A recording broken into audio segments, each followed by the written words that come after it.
പാലക്കാട് വരുന്നവർ പ്രധാനമായി കാണുന്ന ഒരു സ്ഥലമാണ് പാലക്കാട് കോട്ട അഥവാ ടിപ്പു സുൽത്താൻ കോട്ട. ഇത് ടിപ്പു സുൽത്താൻ കോട്ട എന്നാണ് അറിയപ്പെടുന്നതെങ്കിലും 1766 ടിപ്പു സുൽത്താൻ്റെ പിതാവാണ് ഈ കോട്ട നിർമ്മിച്ചത്. കരിങ്കല്ലിൽ നിർമ്മിച്ച് ചതുരാകൃതിയിലുള്ള ഒരു കോട്ടയാണിത്. ടിപ്പു സുൽത്താൻ യഥാർത്ഥത്തിൽ ഈ കോട്ട ഒരു സൈനിക താവളമായിട്ടാണ് ഉപയോഗിച്ചിരുന്നത്. മൈസൂർ രാജാവും ബ്രിട്ടീഷുകാരുമായുള്ള യുദ്ധത്തിൽ ഒരു പ്രധാന പങ്ക് വഹിച്ച കോട്ട കൂടിയാണിത്. നമ്മൾ ഈ കോട്ടയിലേക്ക് കയറി വരുമ്പോൾ തന്നെ ഇതിൻ്റെ ഒരു പ്രധാന അട്രാക്ഷൻ എന്ന് പറയുന്നത് ഇതിൻ്റെ പ്രവേശന കവാടം തന്നെയാണ്. അത് വളരെ ലെങ്തി ആയിട്ടുള്ളതാണ്. മാത്രവുമല്ല ഇതിനകത്തൊരു ഹനുമാൻ കോവിലുണ്ട്, അത് വലിയ പ്രത്യേകതയാണ്. ഈ കോട്ടയ്ക്ക് 4 ചുറ്റാകുമുള്ള കിടങ്ങുകൾ വളരെ പ്രസിദ്ധമാണ്. പല കോട്ടകളിലും ഇത്രയും വലിയ കിടങ്ങുകൾ ഇല്ലായിരുന്നുവെന്നാണ് പറയപ്പെടുന്നത്.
നമ്മൾ ഈ കോട്ടയിലേക്ക് കയറി വരുമ്പോൾ ആദ്യമായിട്ട് കാണുന്ന ഇങ്ങനെ ഒരു കെട്ടിടമാണ് കാണുന്നത്. അത് കാണുമ്പോൾ തന്നെ അറിയാം പണ്ട് പട്ടാളക്കാർ താമസിച്ചിരുന്ന സ്ഥലമാണ്. ഇപ്പോൾ പല സിനിമകളിലും ഇത് ജയിലുകളായിട്ടൊക്കെ ഒരു സെറ്റിട്ട് ചെയ്യാറുണ്ട്. ഇത് കാണുമ്പോൾ തന്നെ അത്രയും പഴക്കമുള്ള പഴയ സീനുകളൊക്കെ എടുക്കാൻ പറ്റിയ ഒരു സ്ഥലം കൂടിയാണിത്. 1766 നിർമ്മിച്ച കോട്ടയാണെങ്കിലും അന്ന് തൊട്ടേ മെയിൻ്റനൻസ് ചെയ്തുകൊണ്ടിരുന്നെങ്കിൽ ഇന്നും പുതുതായിട്ടിരിക്കുന്ന രീതിയിലാണ്. അത്രയും ശക്തമായിട്ടാണ് ഇത് പണിതിരിക്കുന്നത്. ഇപ്പോൾ ഇത് പുരാവസ്തുവിൻ്റെ അണ്ടറിൽ വരുന്നതുകൊണ്ട് എന്നിരുന്നാലും നമ്മൾ പല പുരാവസ്തു സ്ഥലങ്ങളിലും പോയിട്ടുണ്ടെങ്കിലും ഇത് ശരിക്കും മെയിൻറ്റെയിൻ ചെയ്യുന്നു എന്ന് നമുക്ക് ഇവിടെ വരുമ്പോൾ തന്നെ മനസ്സിലാക്കാൻ കഴിയുന്നുണ്ട്. ഈ ടിപ്പുവിൻ്റെ കോട്ട എന്ന് പറയുന്നത് പാലക്കാട്ട് വരുമ്പോൾ തീർച്ചയായിട്ടും വിസിറ്റ് ചെയ്യേണ്ട ഒരു സ്ഥലം തന്നെയാണ്. വിശേഷിച്ച് ഈ ചരിത്രം പഠിക്കുന്ന കുട്ടികൾക്കാണെങ്കിൽ അത് ഏറെ ഗുണം ചെയ്യുമെന്നുള്ളതാണ്.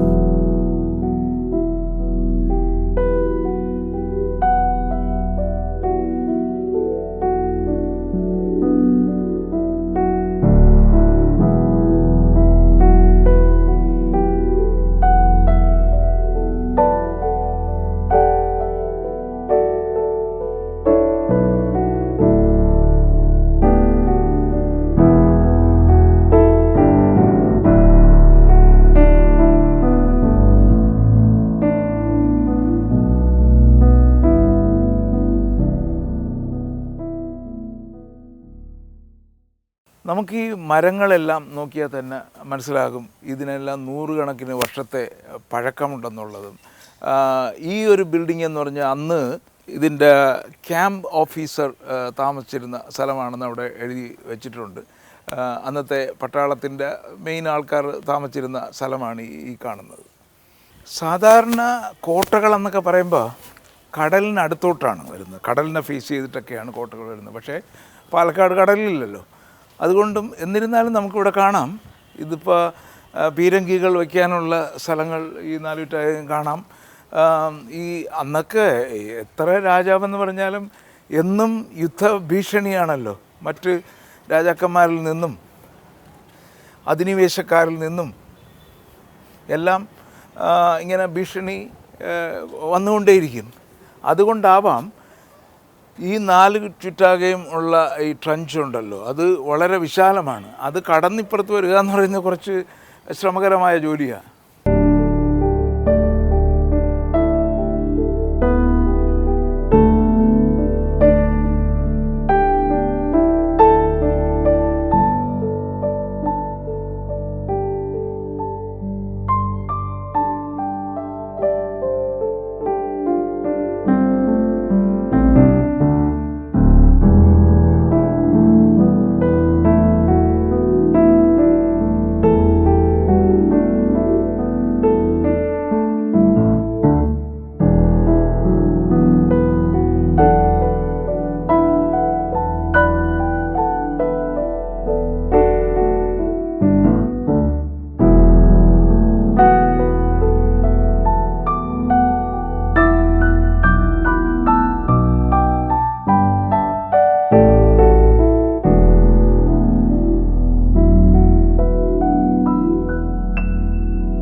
പാലക്കാട് വരുമ്പോൾ പാലക്കാടിൻ്റെ സെൻട്രലിൽ തന്നെയാണ് ഈ ടിപ്പു സുൽത്താൻ കോട്ട സ്ഥിതി ചെയ്യുന്നത്. നമ്മൾ യഥാർത്ഥത്തിൽ ഒന്ന് കണ്ടിരിക്കേണ്ട സ്ഥലം തന്നെയാണ്. ഈ കോട്ടയെന്ന് പറഞ്ഞാൽ ഒരു വ്യത്യസ്തമായ സ്ക്വയർ ഷേപ്പിലാണ് അവർ ഉണ്ടാക്കിയിരിക്കുന്നത്.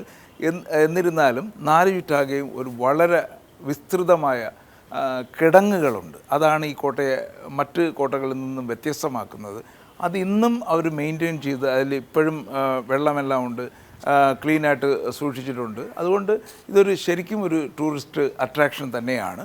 ഞങ്ങൾ ഏതായാലും പാലക്കാടിൻ്റെ മറ്റൊരു ഡെസ്റ്റിനേഷനിലേക്ക് പോവുകയാണ്.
പാലക്കാട് ടൗണിൽ നിന്നും ഏതാനും കിലോമീറ്റർ എടുത്തു കഴിഞ്ഞാൽ നമുക്ക് കൽപ്പാത്തിയിലെത്താൻ പറ്റും. ഈ കൽപ്പാത്തി എന്ന് കേൾക്കുമ്പോൾ തന്നെ നമുക്ക് നമ്മുടെ മനസ്സിൽ വരുന്നത് എന്താണ്? രഥോത്സവമാണ്. രഥോത്സവം നടക്കുന്ന വീതിയിലാണ് നമ്മളിവിടെ നിൽക്കുന്നത്.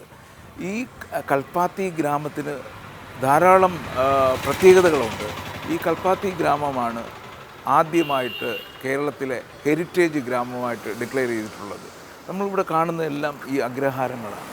ഈ അഗ്രഹാരങ്ങളിൽ പഴയ ജീവിത രീതിയിൽ തന്നെ ഇന്നും നിലനിർത്തിക്കൊണ്ട് പോകുന്നു എന്ന് പറയുന്നത് ഒരുപക്ഷെ അത് കാണണമെങ്കിൽ നമ്മൾ വന്ന് അനുഭവിക്കേണ്ട ഒരു ഏരിയ കൂടിയാണ് ഈ കൽപ്പാത്തി ഗ്രാമം.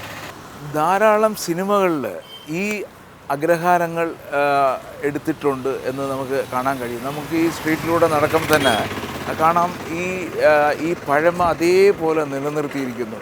ഇപ്പോൾ നൂറ്റാണ്ടുകൾ പഴക്കമുള്ള ഏതെങ്കിലും സിനിമകൾ എടുക്കണമെങ്കിൽ അത് അവരെല്ലാം ഇവിടെ തന്നെയാണ് സെറ്റിടാതെ തന്നെ നമുക്കൊരു പഴമ കാണാൻ പറ്റും എന്നുള്ളതാണ്. ഇന്നും അത് അതേപോലെ പ്രിസർവ് ചെയ്യുകയും ആ ജീവിത രീതിയിലും അവർ വലിയ വ്യത്യാസങ്ങളൊന്നും വരുത്തിയിട്ടില്ല എന്നാണ് പറയപ്പെടുന്നത്. വിശ്വനാഥ സ്വാമി ക്ഷേത്രം കൽപ്പാത്തി ഗ്രാമത്തിൻ്റെ ഹൃദയഭാഗത്ത് സ്ഥിതി ചെയ്യുന്ന ഈ ശിവക്ഷേത്രമാണ് ഇവിടുത്തെ പ്രധാന ആകർഷണം. ഇതിന് ബേസ് ചെയ്തിട്ടാണ് ഈ ഗ്രാമം പുരോഗമിക്കുന്നതും ഇവിടുത്തെ മറ്റ് ആക്ടിവിറ്റീസ് നടക്കുന്നതും.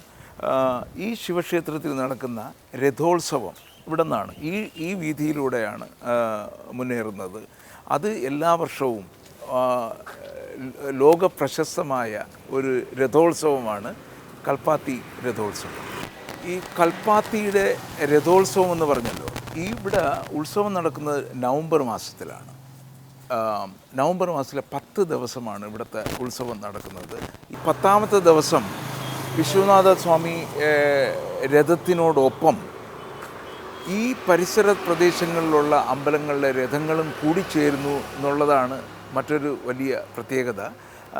ഈ രഥങ്ങളെല്ലാം അത്രയും ഹെവിയായിട്ടുള്ള രഥങ്ങളാണ്. അതെല്ലാം ഭക്തർ വടം കെട്ടി വലിച്ചുകൊണ്ടാണ് ഈ വീതിയിലൂടെ പോകുന്നത്. നമുക്ക് കാണാൻ കഴിയും തമിഴ്നാടിൻ്റെയും കേരളത്തിൻ്റെയും ഒരു മിക്സറാണ് ഇവിടുത്തെ ഈ ഉത്സവത്തിൻ്റെ ആചാര രീതികൾ എന്ന് പറയാൻ കഴിയും. തമിഴ്നാടിൻ്റെ ഒരു ഇൻഫ്ലുവൻസ് നമുക്കിവിടെ വന്നപ്പോൾ തന്നെ നമുക്ക് ഫീൽ ചെയ്യുന്നുണ്ട്. അത് ആ കാലത്തിലുണ്ടായിരുന്ന, ഇപ്പോൾ ഇത് കേരളത്തിൻ്റെയും ആണെങ്കിൽ തന്നെയും എല്ലാം ഒരു മിക്സറായിട്ടുള്ള ഒരു കൾച്ചറാണ് നമുക്കിവിടെ വന്നപ്പോൾ, കൽപ്പാത്തിയിൽ വന്നപ്പോൾ കാണാൻ കഴിയുന്നത്. ഏതായാലും ഈ രഥോത്സവം എന്ന് പറയുന്നത് നവംബറിൽ 10 ദിവസത്തെ ഉത്സവ സമയത്ത് ഇവിടെ വന്നു കഴിഞ്ഞാൽ യഥാർത്ഥത്തിൽ നമുക്ക് അത് അനുഭവിച്ച് അറിയാൻ കഴിയുമെന്നുള്ളത്. വിശ്വനാഥ സ്വാമി ക്ഷേത്രത്തിന് മുമ്പിലുള്ള ഈ അഗ്രഹാരത്തിൽ നമ്മൾ വരുമ്പോൾ ഇവരുടെ കോഫി വളരെ പോപ്പുലറാണ്. അതും ഈ ഫിൽട്ടർ കോഫി എന്ന് പറയുന്നത്. ഇവിടെ ഒരു ചെറിയ മണീസ് ഫിൽട്ടർ കോഫി എന്ന് എഴുതി വെച്ചിട്ടുണ്ട്. അപ്പോൾ ഒരു കോഫി ഒന്ന് ടേസ്റ്റ് ചെയ്തിട്ട് പോവാം. 3 ഫിൽട്ടർ കോഫിയെ സ്വല്പം മധുരം നല്ലതാണ്. സ്വല്പം മധുരം ഇട്ടേക്കാം, എങ്കിലേ അതിനൊരു ടേസ്റ്റ് വരത്തുള്ളൂ. എല്ലാവർക്കും ഇട്ടേക്കും. കൽപ്പാത്തിയിൽ വന്നപ്പോൾ ഞങ്ങൾ അറിഞ്ഞുകൂടെ സ്പെഷ്യൽ ഫിൽട്ടർ കോഫി കിട്ടുമെന്ന്. മണീസ് ഫിൽട്ടർ കോഫിയിൽ പോയി കഴിഞ്ഞാൽ നല്ല കോഫി കിട്ടുമെന്ന്, ഇല്ലേ? അങ്ങനെ സ്പെഷ്യലായിട്ട് വന്നതാണ് കേട്ടോ. ഫിൽട്ടർ കോഫി നമുക്ക് ഇത് കോഫി ഇട്ട് വരുമ്പോൾ തന്നെ ഇതിനൊരു മണമുണ്ട് കേട്ടോ, ഈ ഫിൽട്ടർ കോഫിയുടെ. അതാണ് ഇതിൻ്റെ ഒരു വലിയ പ്രത്യേകത എന്ന് പറഞ്ഞാൽ. ശരിക്കും ഈ അഗ്രഹാരങ്ങളിലുള്ള ഫിൽട്ടർ കോഫി ഒറിജിനലായിരിക്കും, അതിൻ്റെ കറക്റ്റ് ഫ്ലേവറോടുകൂടി കിട്ടും. നല്ല ചൂടാണ്, ബെസ്റ്റാണ്. നമ്മൾ വീട്ടിലുണ്ടാക്കുന്നതിനേക്കാളേ ഫിൽട്ടർ കോഫി ഉണ്ടാക്കുക എന്ന് പറഞ്ഞാൽ ഒരു പ്രത്യേക സ്കില്ലാണ് ഇത് ഉണ്ടാക്കേണ്ടത് കേട്ടോ.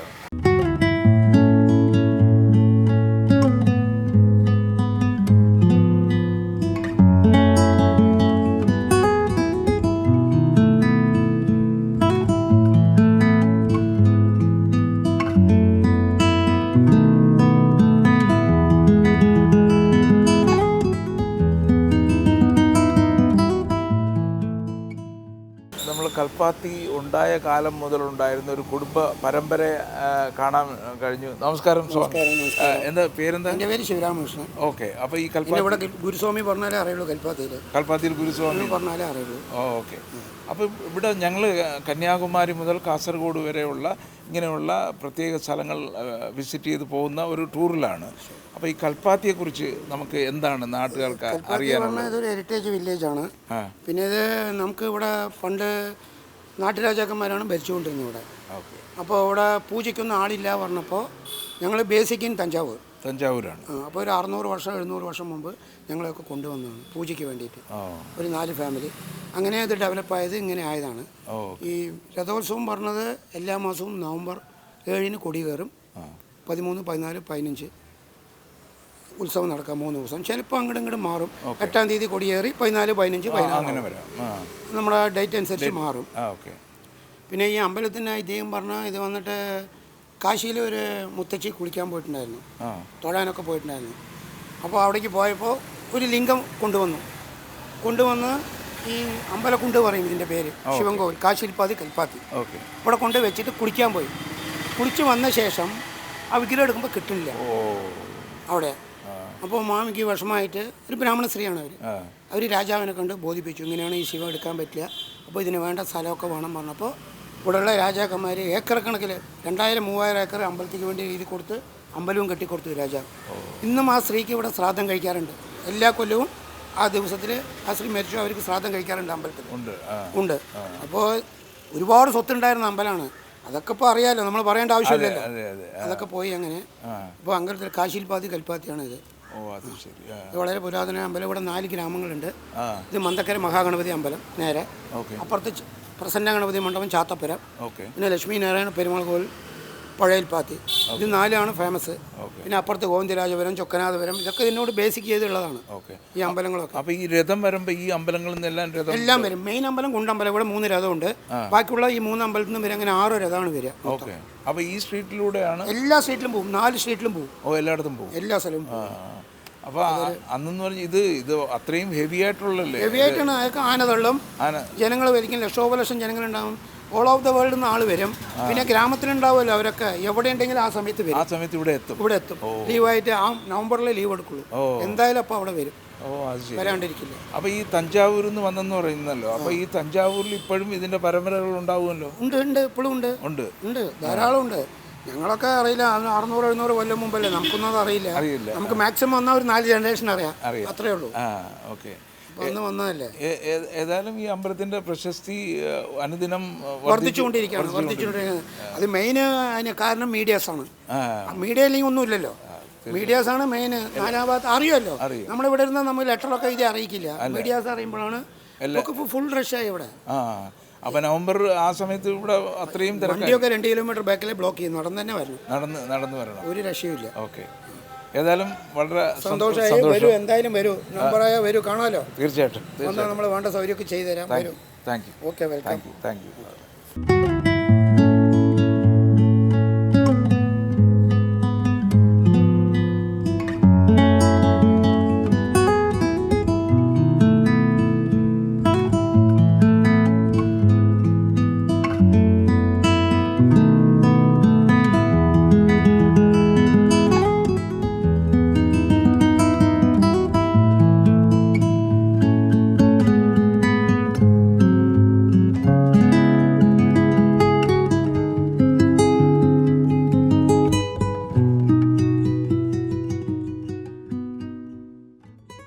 ഈ കൽപ്പാത്തി ഗ്രാമത്തിൽ വരുമ്പോൾ നമുക്ക് കാണാൻ കഴിഞ്ഞ കുറേ ഇടുങ്ങിയ തെരുവുകളുണ്ട്.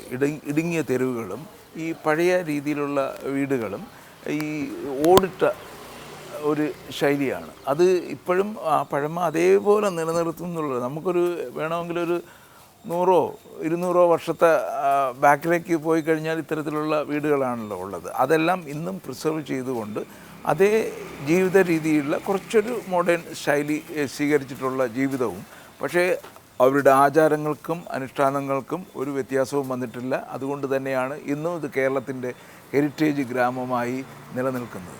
ഞങ്ങൾ കൽപ്പാത്തിയിൽ രാവിലെയാണ് വന്നത്. അതുകൊണ്ട് തന്നെ ഈ അഗ്രഹാരങ്ങളുടെ ഇടയിലൂടെ നടക്കുമ്പോൾ നമ്മളൊരു ലക്ഷ്മി കോഫി സ്റ്റോൾ കണ്ട് അവിടെ നിന്നൊരു ബ്രേക്ക്ഫാസ്റ്റ് കഴിച്ചിട്ട് പോകാമെന്ന് വിചാരിക്കുന്നു. കാര്യം ഇവിടെ വന്നപ്പോൾ നമുക്ക് ബ്രേക്ക്ഫാസ്റ്റിന് ഇഡ്ഡലി ഉണ്ട്, സേവയുണ്ട്, പൊങ്കലുണ്ട്. അപ്പോൾ ഏതായാലും ഞങ്ങളെല്ലാം ഒന്ന് ഓർഡർ ചെയ്യുകയാണ്. ഇത് പൊങ്കൽ അല്ലേ? പൊങ്കൽ. ഇഡ്ഡലി ഓർഡർ ചെയ്തു, പൊങ്കൽ ഓർഡർ ചെയ്തു. പിന്നെ ഇവിടുത്തെ സ്പെഷ്യൽ എന്ന് പറയുന്ന സേവ ഉണ്ട്. രാവിലത്തെ ബ്രേക്ക്ഫാസ്റ്റ് വളരെ സിമ്പിളായിട്ട് നമുക്കിവിടെ വന്ന് കഴിക്കാൻ പറ്റും. ഇഡ്ഡലി, എണ്ണപ്പൊടി ഇതെല്ലാം കൂടെ കഴിച്ച് സാമ്പാറുണ്ട്, നല്ല സാമ്പാർ, പിന്നെ വെള്ള ചട്നിയും ഉണ്ട്. അപ്പോൾ എന്നിട്ട് ഇനിയിപ്പോൾ